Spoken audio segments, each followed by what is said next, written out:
नवीन business सुरू केलाय आणि बिझनेस सुरू केल्यानंतर आपल्याला अपेक्षा असते की तो वाढला पाहिजे, रेव्हेन्यू जनरेट झाला पाहिजे आणि त्याच्यासाठी आपण मार्केटिंगचा खूप एक बेनिफिट घेत असतो. आजकाल वेगवेगळ्या पद्धतीने मार्केटिंग केलं जातं.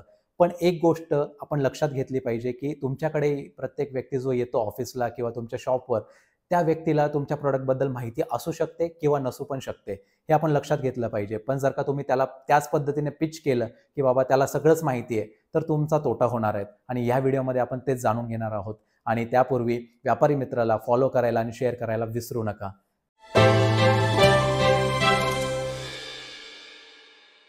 तर बिझनेस सुरू केल्यानंतर आपण एक लक्षात घेत असतो की मार्केटिंग कसं केलं पाहिजे. आपल्याला वेगवेगळ्या पद्धती सांगितल्या जातात की हे करा, ते करा, त्याच्याने तुमचा सेल वाढेल, त्याच्याने सेल वाढला म्हणजे रेव्हेन्यू जनरेट होणार.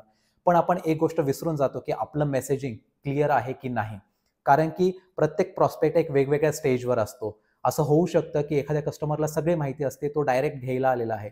पण असा एक कस्टमर किंवा प्रॉस्पेक्ट येऊ शकतो जे की तुमच्या प्रॉडक्ट किंवा सर्व्हिसबद्दल जास्त माहिती पाहिजे असते आणि मग तो डिसिजन घेणार असतो. तो मार्केटमध्ये सतत फिरत असतो आणि असे बरेचसे लोक आहेत.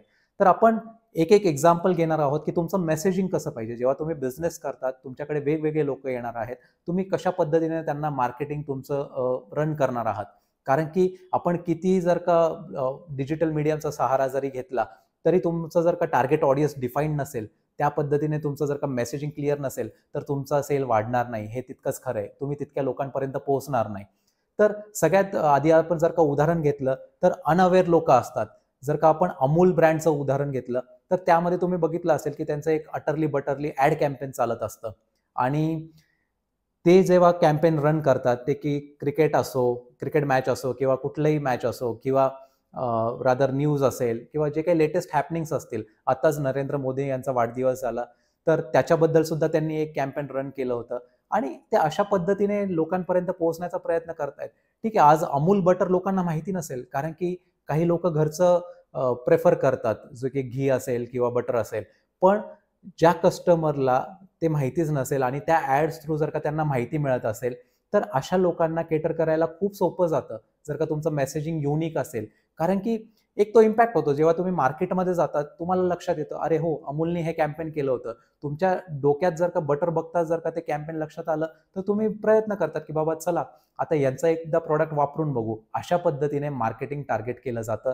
जो की अनअवेअर असतो, त्याला अवेअर केलं जातं आणि अशाच पद्धतीने तुमचा सेल वाढू शकतो. त्यामुळे तुमचं कॅम्पेन कोणत्या लोकांसाठी डिफाईन्ड आहे.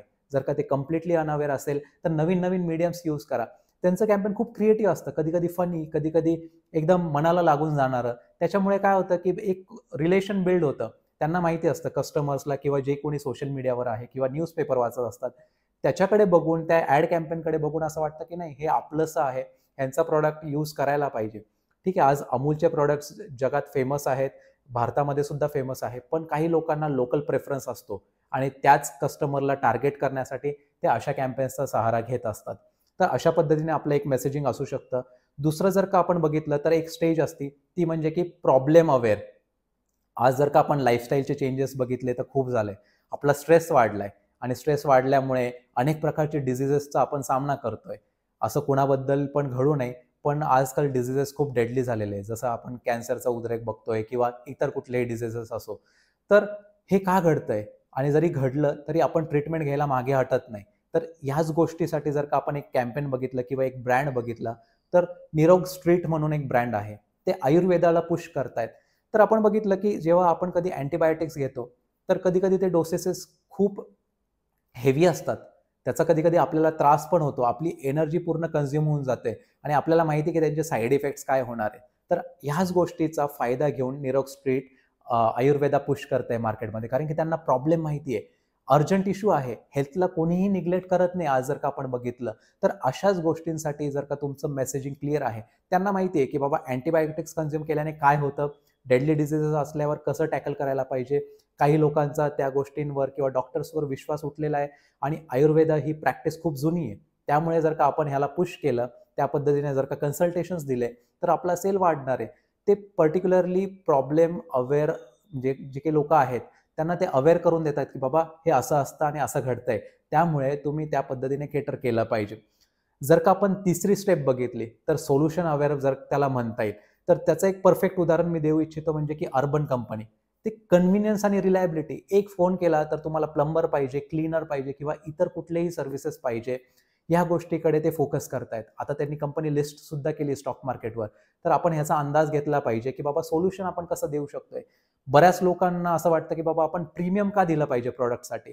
पण जर का आपण प्रीमियम या गोष्टीसाठी देऊ शकतो कारण की आपल्याला फिंगर टिप्सवर सोल्युशन्स मिळत आहेत. आपल्याला इकडे तिकडे जायची गरज नाही. आज असं होतंय की बाबा एकाला फोन केला, तो म्हणतो येऊन जातो साहेब, तो 2 दिवस येत नाही. ते काम तसंच लटकून राहतं आणि त्या गोष्टीचा त्रास सगळ्यांना होतो. तर कन्व्हिनियन्स आपण बघितली पाहिजे, रिलायबिलिटी आपण बघितली पाहिजे.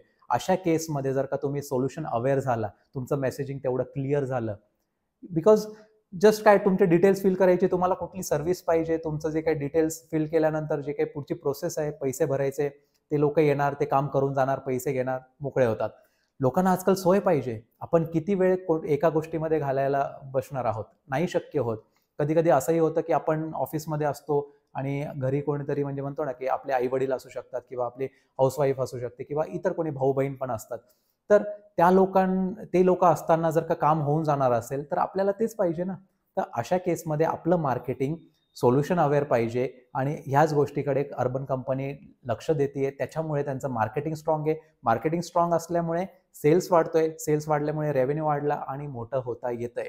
तर तुम्हाला जर का तुमचा बिझनेस ग्रो करायचा असेल तर ह्याच पद्धतीने तुम्हाला काम करावं लागणार आहे.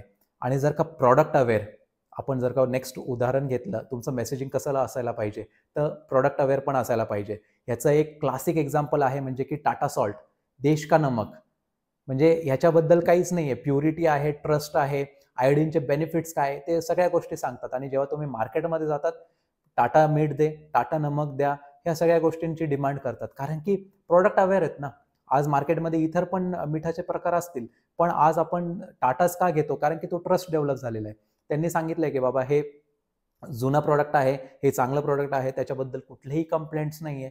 प्रॉडक्ट अवेअर जेव्हा पर्सन होतो, त्याचं बाईंग डिसिजन लगेच इमिजिएट होतो. अशा पद्धतीमुळे आपल्याला ग्रो करायला सोपं होतं. तर तुम्ही ट्राय करा की तुमचं जे काही सर्व्हिसेस आहे, जे काही प्रोडक्ट्स आहे, ते कस्टमरपर्यंत पोहोचतील. ते कसं तुम्ही केटर करणार आहे हे आपल्या मार्केटिंग स्ट्रॅटेजीमध्ये, आपल्या मार्केटिंग प्लॅनमध्ये आपण ठरवलं पाहिजे. याबद्दल तुम्ही माझा गायडन्स पण घेऊ शकतात. आणि लास्ट म्हणजे जे काही आहे ते मोस्ट अवेअर एक प्रकार असतो, म्हणजे की सगळ्याबद्दल माहिती आहे. आणि त्याचं क्लासिक एक्झाम्पल, क्लासिक उदाहरण मी देऊ इच्छितो म्हणजे की झोमॅटो. तुमचं मार्केटिंग कॅम्पेन कसं असायला पाहिजे. आजकाल नोटिफिकेशन्सचा जमाना आहे. सोशल मीडियावर आपण तासनतास ऍक्टिव्ह असतो आणि प्रत्येक मिनिटाला, प्रत्येक तासाला त्यांचे नोटिफिकेशन्स येत असतात. Pizza delivery at 99, free food for your soul. म्हणजे की तुम्हाला ते मार्केटिंग करून इतकं हे करतायत की तुमची इच्छा नसली तरी तुम्ही ट्राय करतात की बाबा चला ते ट्राय करून बघू, ऑर्डर करूयात. कारण की ते खूप मोस्ट अवेअर आहे. ते लोकांशी इतके छानपणे कनेक्ट झालेले आहे की बाबा त्यांना बाकी इतर गोष्टी करायची गरजच नाही. आणि कस्टमर जेव्हा खुश होतो, त्याचं जेव्हा ताण वाचतो, त्याला सोल्युशन लगेच जागेवर मिळतंय. जर का प्रॉडक्टबद्दल माहिती आहे, जागोजागी माहिती आहे की बाबा झोमॅटोवरून फूड ऑर्डर करता येतं, झोमॅटोचे जर का काही ऑफर्स असतील, तुम्ही डाईन इन करत असाल तर तिथं ते ऑफर्स वापरता येतात. अशा पद्धतीने प्रॉडक्ट अवेअर झाल्यामुळे तुमचं मार्केटिंग स्ट्रॉंग होतो. मार्केटिंग स्ट्रॉंग झाल्यामुळे तुमच्या सेल्सवर इफेक्ट होणारच आहे आणि अशा पद्धतीने ग्रोथ आपल्याला मिळते. तर ह्या गोष्टींकडे आपण फोकस केलं पाहिजे. आता तुम्हाला समजलं असेल की मार्केटिंगमध्ये किती किती वेगवेगळे प्रकार आहेत आणि कशा कशा प्रकारची लोक येतात आणि त्याचं मेसेजिंग किती क्लिअर पाहिजे. जर का तुम्हाला काही शंका असतील तर कमेंट्समध्ये नक्की विचारा. मी इंस्टाग्रामवर सुद्धा ॲक्टिव्ह आहे. व्यापारी मित्र हा माझा पेज आहे, त्याच्यावर फॉलो करा. आणि अजून काही तुमचे क्वेरीज असतील मार्केटिंग रिलेटेड, सेल्स रिलेटेड, आपण नक्कीच जाणून घेऊयात आणि त्याच्यावर चर्चा करूयात. तर आता तुम्हाला कळालं ह्या व्हिडिओमध्ये की तुमचं मार्केटिंग जर का करायचं असेल प्रॉडक्ट किंवा सर्व्हिसबद्दल, तर तुमचं मेसेजिंग क्लिअर असायला पाहिजे. आणि मेसेजिंग क्लिअर जेव्हा होईल ते मार्केटिंग कॅम्पेन नेहमी हिट जाणार आहे. So thank you so much. आपण पुन्हा भेटूयात नवीन एपिसोडसह.